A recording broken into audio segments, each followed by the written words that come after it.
Ukrainian President Volodymyr Zelenskyy has announced that discussions aimed at ending the war will take place next week in Saudi Arabia, involving American and Ukrainian officials. In a social media post, Zelenskyy confirmed that he will meet with Saudi Crown Prince Mohammed bin Salman on Monday, after which his team will stay for further talks with their US counterparts.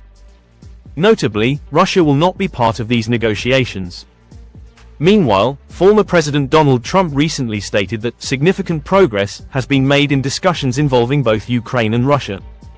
However, in a fresh update on Truth Social, Trump pointed out that Russian forces are currently intensifying attacks across Ukraine. In response, he revealed that he is strongly considering imposing large-scale banking sanctions, additional economic restrictions, and tariffs on Russia until a ceasefire and a formal peace agreement are reached. He urged both nations to come to the negotiating table before it is too late. This marks a rare moment of public firmness from Trump toward Moscow, a stance that contrasts with previous statements made during his first term. While Trump's rhetoric often raised concerns among American allies, his administration also backed some of the strongest sanctions against Russia, many of which were supported by the US Senate.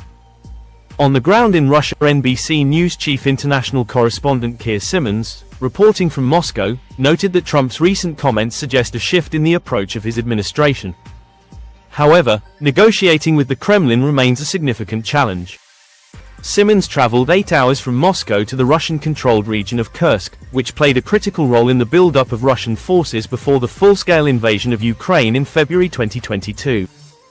Upon arrival, the team experienced an air raid warning, a stark reminder of how the ongoing conflict has become a routine part of life for residents. Speaking with locals, Simmons found divided opinions on peace efforts.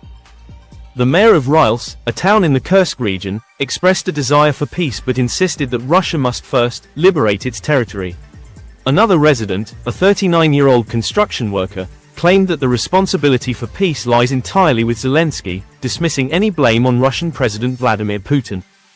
However, it's important to note that Russia has strict laws that penalize criticism of the military with up to 15 years in prison, limiting open dissent.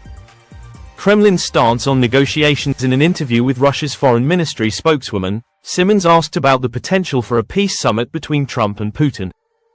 While she acknowledged that Russia is ready for talks, she emphasized that Moscow is in no hurry. Experts familiar with the Kremlin suggest that while Russia is open to negotiations with a potential Trump administration, they are setting their own conditions before agreeing to any high-level meetings. The coming days and weeks will reveal whether these diplomatic efforts gain momentum or if the conflict continues to escalate.